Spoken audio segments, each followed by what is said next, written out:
To give you a little history of this, this was created in Minnesota many, many years ago.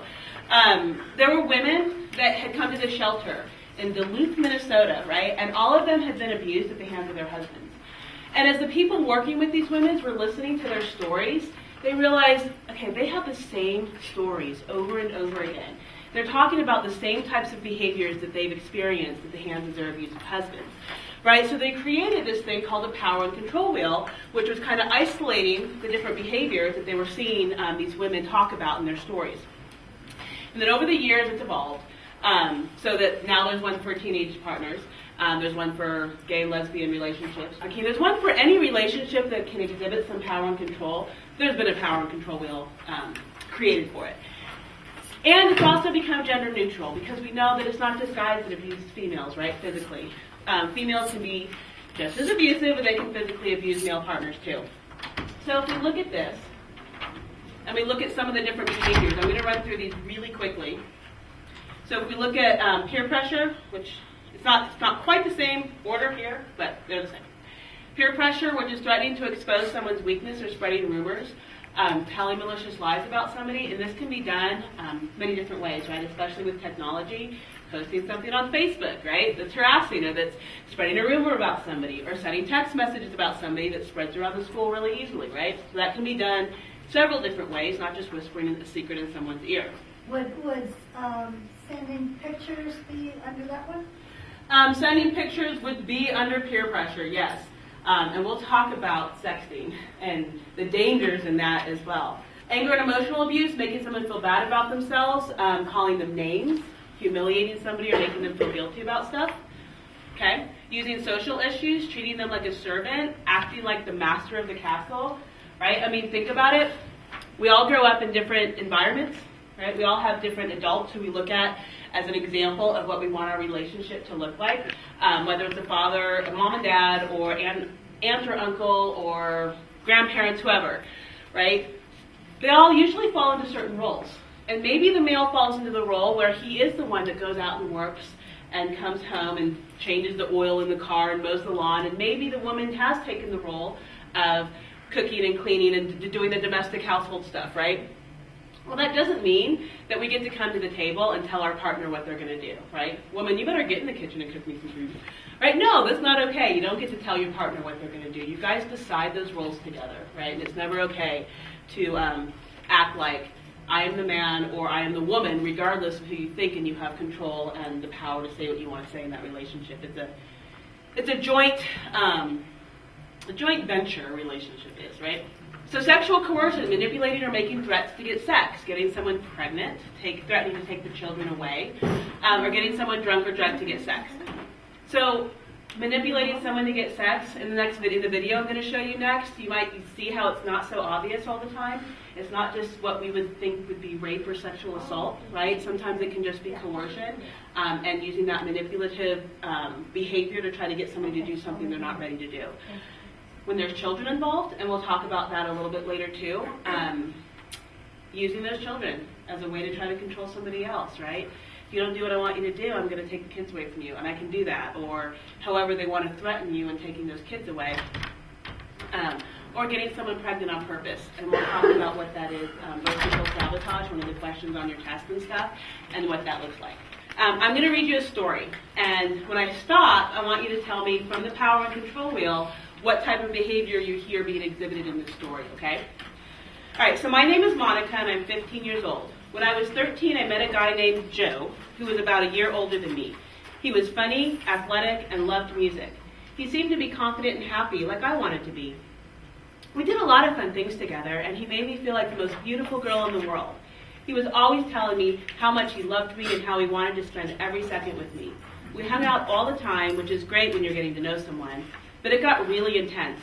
I was either with him or talking to him on the phone. Whenever someone called me while we were together, he would tell me not to get it, or he would answer the phone and tell the person to leave me alone. Whenever a guy called, he accused me of liking them, but they were just my friends. He got really jealous when I wanted to spend time with my friends. It bothered me a little, but he said it was just because he loved me so much. What do you think? I would say exclusion and isolation. Isolation and exclusion, exactly. Okay, so one day after school, I ran up to him and put my arms around him, something I have always done when we were alone together.